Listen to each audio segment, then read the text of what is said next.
जय श्री राधे कृष्णा। क्या आपने कभी सोचा है कि साधारण सी दिखने वाली दूब घास, जिसे दुर्वा भी कहा जाता है, आखिर इतनी पवित्र क्यों है? क्यों भगवान गणेश को दुर्वा अत्यंत प्रिय है? क्यों हर शुभ कार्य में, यज्ञ में, पूजा में और कोई भी संस्कार में दुर्वा का उपयोग किया जाता है? क्या सचमुच दुर्वा में देवताओं का वास माना गया है? इसकी उत्पत्ति का क्या रहस्य है? आज इस वीडियो में इन सभी प्रश्नों का उत्तर जानेंगे। अंत तक जरूर बने रहिएगा। आज हम पुराणों और शास्त्रों में वर्णित दुर्वा की महिमा, उसकी दिव्य उत्पत्ति और इससे जुड़े रहस्यों को सरल भाषा में जानने का प्रयास करेंगे। दुर्वा, जिसे कि हम दूब भी कहते हैं, हिंदू सनातन धर्म में बड़ा महत्व है। शायद ही ऐसी कोई पूजा होगी जिसमें दुर्वा का प्रयोग नहीं किया जाता। तो आइए सबसे पहले जानते हैं कि दुर्वा की उत्पत्ति कैसे हुई। पुराणों के अनुसार दुर्वा की उत्पत्ति समुद्र मंथन से मानी जाती है। समुद्र मंथन के दौरान जब देवता और असुर थकने लगे, तब भगवान श्री हरि ने स्वयं प्रकट होकर मंदराचल को अपने ऊपर धारण किया। मंदराचल की रगड़ से भगवान के शरीर से रोम टूटकर गिरे और उसी से दुर्वा का जन्म हुआ। स्वयं नारायण के शरीर का भाग होने से यह अत्यंत ही पवित्र मानी जाती है। जब समुद्र मंथन से अमृत प्रकट हुआ, तब भगवान ने मोहिनी रूप धारण किया और अमृत कलश को दुर्वा के ऊपर रख दिया।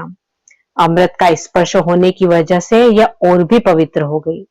दुर्वा एक ऐसी वनस्पति है जो बिना किसी की सहायता के स्वयं बढ़ सकती है। आइए अब जानते हैं कि दुर्वा गणेश जी को इतनी प्रिय क्यों है।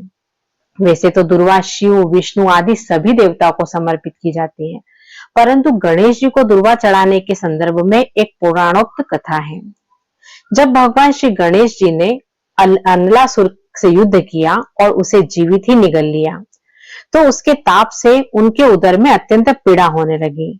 तब महर्षि कश्यप ने उन्हें 21 दुर्वा सेवन करने के लिए दी, जिससे उनके उदर का ताप शीघ्र ही नष्ट हो गया और तभी से गणेश जी को दुर्वा चढ़ाने का विशेष विधान हो गया है। जिस दुर्वा में इतनी शक्ति है कि स्वयं भगवान गणेश जी की उदर पीड़ा को शांत कर दिया, तो उसमें अनेक औषधीय गुण होना भी स्वाभाविक है। दुर्वा वात, पित्त, कफ तीनों विकारों को नष्ट करने का गुण रखती है। इसके सेवन से रोग प्रतिरोधक क्षमता बढ़ती है, साथ ही नेत्र ज्योति बढ़ाने में भी सहायक होती है।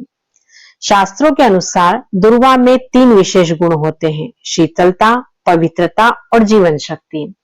जिस प्रकार दुर्वा आसानी से नष्ट नहीं होती, उसी प्रकार यह जीवन में स्थिरता और उन्नति का प्रतीक मानी जाती है। शास्त्र कहते हैं कि जिस पूजा में श्रद्धा और दुर्वा दोनों विद्यमान हो, वह पूजा शीघ्र फल देती है।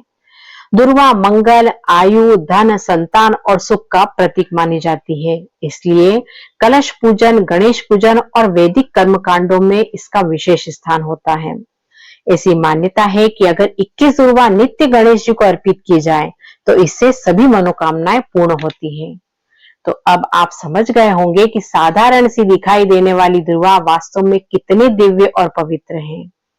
अगर आपको यह जानकारी पसंद आई हो तो वीडियो को लाइक करें और ज्यादा से ज्यादा शेयर करें, और अगर आप चैनल पर नए हैं तो इसे सब्सक्राइब करें। आपका सहयोग हमारे लिए बहुत ही अमूल्य है।